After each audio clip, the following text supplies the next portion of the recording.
அனைவருக்கும் வணக்கம். தினம் ஒரு சிந்தனையில் இன்றைக்கி அமைதியான நிம்மதியும் நிம்மதியான அமைதியுமே வாழ்வின் உச்ச நிலை. நம்ம வாழ்க்கையில் ஒவ்வொரு மனிதர்களுக்கும் ஏதாவது ஒரு லட்சியம் இருக்கும். அந்த லட்சியம் வெற்றியாகவோ சாதனையாகவோ அமைவதாக இருக்கும்.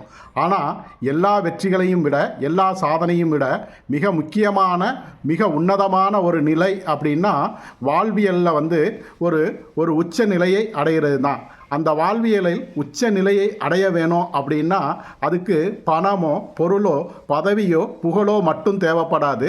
அதையும் தாண்டி ஒரு அமைதியான நிம்மதியான அமைதியும் இருந்துச்சு அப்படின்னா மட்டும்தான் ஒவ்வொரு மனிதர்களுக்கும் அந்த வாழ்வினுடைய உச்ச நிலையை அடைய முடியும். அதனால் நாம் எதை பற்றியும் கவலைப்படாமல் வாழ்க்கையில் நிலையான அமைதியான நிம்மதியும் வேணும் அப்படிங்கிறத மட்டும் யோசிப்போம். நன்றி.